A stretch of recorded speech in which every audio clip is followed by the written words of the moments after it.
قرآن اور انسان میں جو تعلق ہے اس کو ہم سمجھنے کی کوشش کریں۔ قرآن کے بغیر انسان نامکمل ہے، وہ بے جان ہے، بے روح ہے۔ قرآن کی ہدایت کے بغیر اس دنیا میں انسان جسمانی وجود کے ساتھ تو زندگی گزار سکتا ہے، لیکن روحانی وجود کے ساتھ زندگی گزارنے کے لیے قرآن سے وابستگی ضروری ہے۔ اور یہ دینی سوچ بھی ہے، اور عقل بھی اس کی تائید کرتی ہے، اور تاریخ بھی اس کی تاریخ سے بھی اس کی تائید ہوتی ہے۔ وہ یہ کہ اللہ تعالیٰ نے انسان کی جو شبیہ ہے، انسان کا جو جسم ہے وہ مٹی سے بنایا ہے، تو مٹی سے اس کی ضروریات پوری ہوتی ہے، مٹی سے غذا حاصل ہوتی ہے، جو کچھ اناج یہاں اگتا ہے۔ تو جب تک کہ انسان یہ غذا پانی پیتا ہے، کھانا کھاتا ہے، تو اس کا جسم صحت مند رہتا ہے، لیکن روح اس کی مٹی سے نہیں بنی۔ قرآن مجید میں اللہ تعالیٰ نے کئی مقامات پر حضرت آدم کا تذکرہ کیا، اور اس کے ساتھ ابلیس کا تذکرہ کیا، فرشتوں کا تذکرہ کیا۔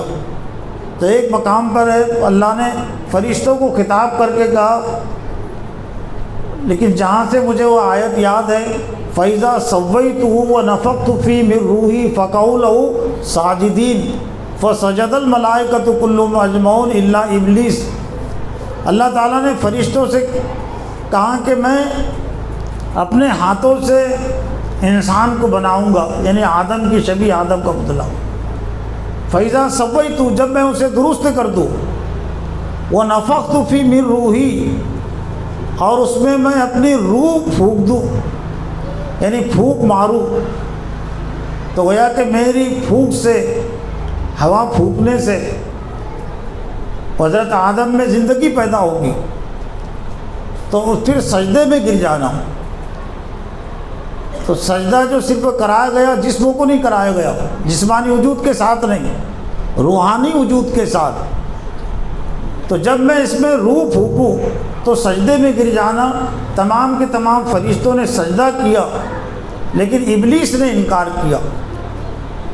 تب وہ نفخت فی من روحی، اللہ نے جو فرمایا کہ میں جب اس میں پھونک ماروں، تو پھونک کہاں سے ماری تھی اللہ نے؟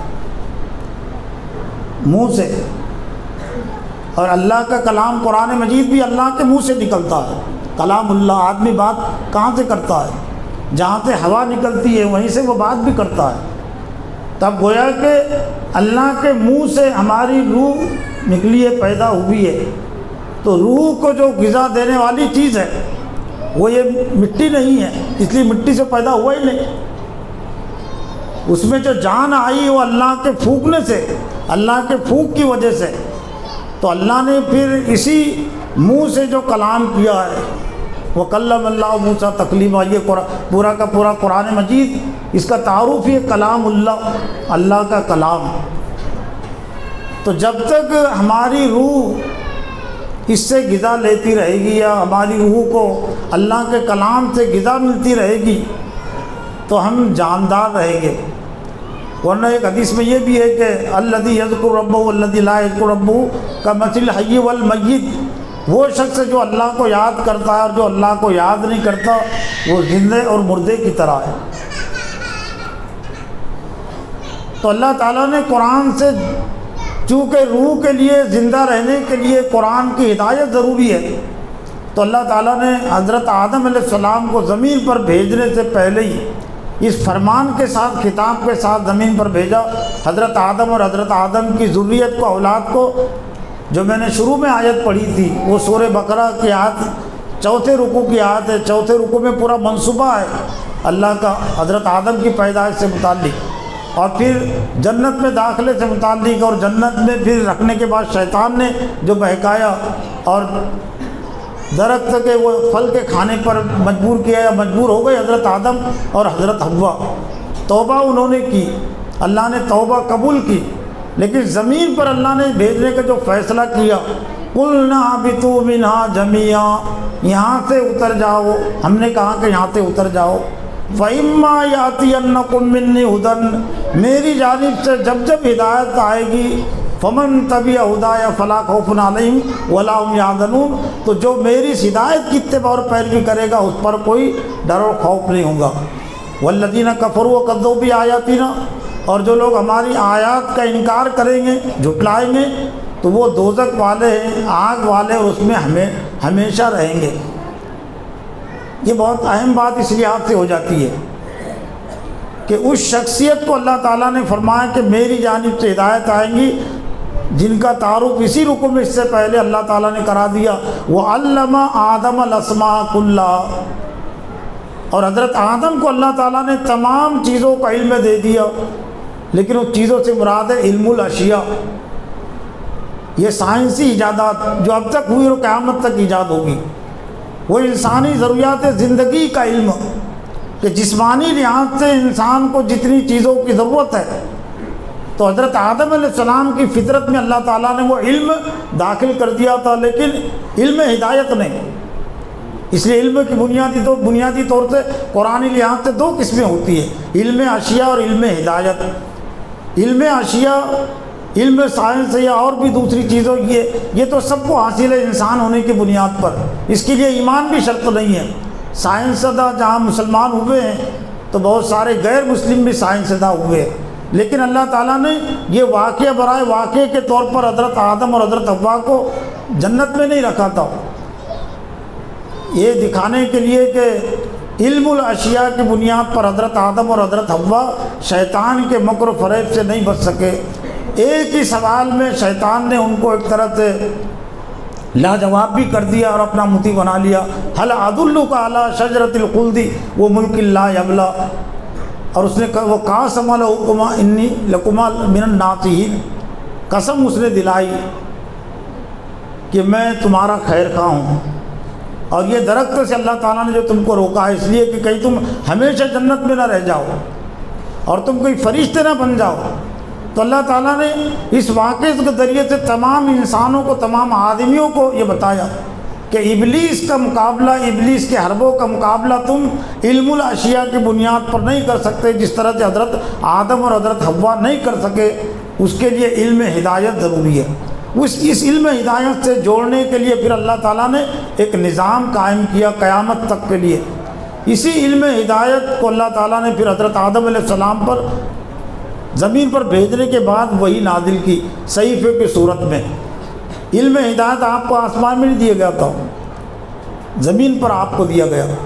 صرف چند کلمات حضرت آدم نے سیکھ لیے تھے، فَتَلَقَّى آدَمُ رَبِّ كَلِمَاتٍ فَتَابَ عَلَيْهِ إِنَّهُ هُوَ التَّوَّابُ الرَّحِيمُ، چند کلمات، اور وہ کلمات سے مراد ہے کہ ربنا ظلمنا انفسنا وَإِن لَّمْ تَغْفِرْ لَنَا وَتَرْحَمْنَا لَنَكُونَنَّ مِنَ الْخَاسِرِينَ، یعنی علم ہدایت میں سے صرف یہ حضرت آدم نے سیکھا تھا، لیکن بعد میں پھر ہدایت کے ذریعے سے اللہ تعالیٰ نے سکھایا۔ اس کے بعد پھر حضرت آدم اور حضرت حوا شیطان کے دھوکے میں نہیں آ سکے، اس لیے کہ ہدایت کی روشنی میں جو زندگی گزارتا ہے تو شیطان کے لیے پھر ناممکن ہے۔ توریت اور انجیل اور زبور کی صورت میں اللہ تعالیٰ نے اسی ہدایت نامے کو نازل کیا جس کا تذکرہ اللہ نے آسمان پر کر دیا تھا زمین پر بھیجنے سے پہلے۔ پھر ہدایت کی آخری اور کامل شکل اللہ تعالیٰ نے قرآن مجید کی صورت میں اس ہدایت کو نازل کیا۔ اس لیے قرآن کا تعارف ہے ھدی للناس ھدی للمتقین، ھدی للمتقین، یہ قرآن مجید کا تعارف ہے۔ پھر اللہ تعالیٰ نے قرآن مجید سے امت مسلمہ کبھی غافل نہ رہے اور اس سے لاپرواہ نہ رہے، تو اللہ تعالیٰ نے روزانہ کا جو نصاب تعلیم، نظام تعلیم و تربیت جاری کیا، اذان اور نماز کے ذریعے سے پھر مزید اس کی اتباع اور پیروی کو اور زیادہ واضح کر دیا۔ اللہ اکبر، ہدایت کا سب سے بڑا جو تقاضا ہے اللہ کو ہم سب سے بڑا سمجھے، بڑا مانے۔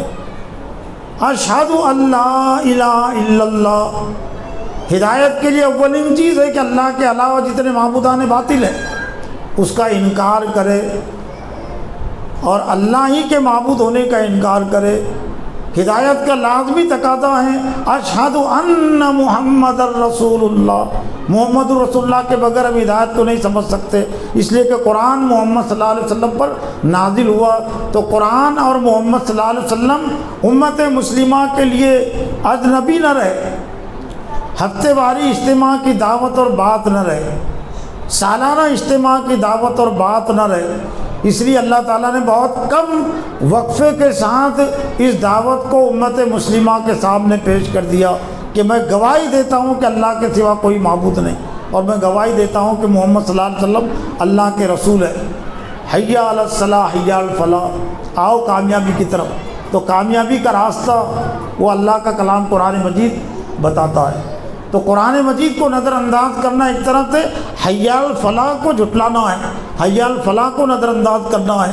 اور پھر نماز میں بھی اللہ تعالیٰ نے خصوصیت کے ساتھ قرآن مجید کی اتباع اور پیروی کی دعوت اور بات رکھی ہے، تکرار کے ساتھ اہدنا الصراط المستقیم صراط الذین انعمت علیہم غیر المغضوب علیہم ولا الضالین، کہ اللہ تو ہمیں سیدھے راستے کی ہدایت دے، ان لوگوں کا راستہ جن پر تو نے انعام کیا۔ اور اس سے مراد ہے 4 قسم کے افراد، انبیاء، صدیقین، شہداء اور صالحین۔ تو گویا کہ ہر نماز کی ہر رکعت وہ قرآن مجید کی ہدایت سے جوڑتی ہے، انبیاء، صدیقین، شہداء اور صالحین کی زندگیوں سے جوڑنے کا وہ تقاضا کرتی ہے۔ ظاہر بات ہے انبیاء کو ہم کیسے سمجھیں گے؟ قرآن مجید کے بغیر ہم نہیں سمجھ سکتے۔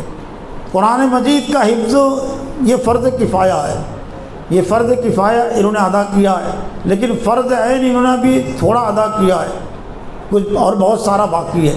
فرض عین کہتے ہیں قرآن کے علم کو، اور یہ تمام کے لیے، مدرسے میں پڑھنے والوں کے لیے نہیں ہے صرف۔ طلب العلم فریضۃ علی کل مسلم، علم کا طلب کرنا ہر مسلمان پر فرض ہے، اور علم قرآن مجید کا صفاتی نام ہے، کوئی اور چیز نہیں ہے۔ فمن حاجک فی من بعد ما جاءک من العلم ما لک من اللہ من ولی ولا نصیر۔ آپ کے پاس فمن حاج، اگر یہ آپ سے حجت کرے، جھگڑا کرے یہود و نصارہ، باوجود کہ آپ کے پاس علم آ گیا، تو کیا آیا تھا آپ کے پاس؟ علم قرآن مجید آیا تھا۔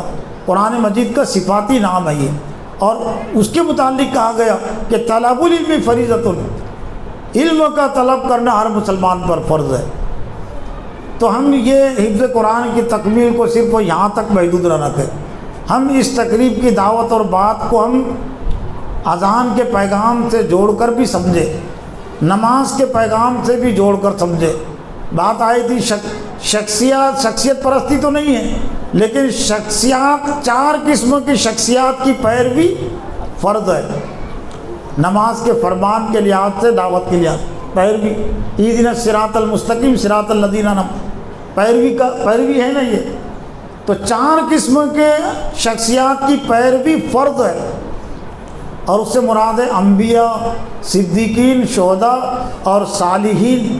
اور جو یہ 4 قسم کی اتباع، شخصیات کی پیروی اتباع نہیں کرتا، تو اللہ تعالیٰ پھر بے دینوں کی پیروی اور اطاعت کرنے پر ان کو مجبور کر دیتا ہے۔ غیر المغضوب علیہم ولا الضالین، انبیاء، صدیقین، شہداء اور صالحین کی پیروی آپ نہیں کریں گے، تو جن کی پیروی سے نماز روکتی ہے، سورہ فاتحہ روکتی ہے، قرآن روکتا ہے کہ ان لوگوں کا راستہ نہیں جن پر تیرا غضب نازل ہوا، اور جو راستے سے بھٹکے ہوئے، یہود بھی اس میں آتے، نصارہ اس میں آتے، مشرکین اس میں آتے ہیں، منافقین اس میں آتے ہیں، تمام بے دین افراد، چاہے اسلام کے دعوے دار ہو، وہ پارٹیاں بھی اس میں آتی ہے جو اسلام کی دعوے دار ہے، مسلمانوں کی پارٹیاں شمار ہوتی ہے، لیکن ان کی پالیسی انبیاء، صدیقین، شہداء اور صالحین کے مطابق نہیں ہے، تو وہ ضالین میں آتی ہے اور مغضوب میں آتی ہے۔ اور ایک نمازی کے لیے، ایک قرآن مجید پر ایمان رکھنے والے کے لیے جائز نہیں ہے کہ ان کی اتباع اور پیروی کرے۔ اگر اتباع اور پیروی کرتا ہے تو جس سے نماز روکتی ہے، قرآن روکتا ہے ہر رکعت، غیر المغضوب علیہم ولا الضالین، ان لوگوں کا راستہ نہیں جن پر تیرا غضب نازل ہوا اور جو راستے سے بھٹکے ہوئے۔ تو اللہ کا کلام قرآن مجید یہ 4 قسم کے راستے کو دکھاتا ہے، بتاتا ہے، اور اس کے اخیر میں جن مغضوب اور ضالین سے روکا تو بنیادی طور سے ان کی بھی 4 قسمیں ہوتی ہے۔ مشرک، یہود، نصارہ، مشرک اور منافق، بنیادی طور سے 4 قسمیں ہو جاتی ہے جن کے راستے سے بچنا چاہیے۔ تو وہ سمجھانے والی بھی یہود نصارہ کی فکر کیا ہے، مشرکین اور منافقین کا کردار طرز عمل کیا ہے، تو یہ ہم کو خود بخود معلوم نہیں ہوگا، یہ قرآن کے علم کے ذریعے سے ہم اس کو معلوم کر سکتے ہیں۔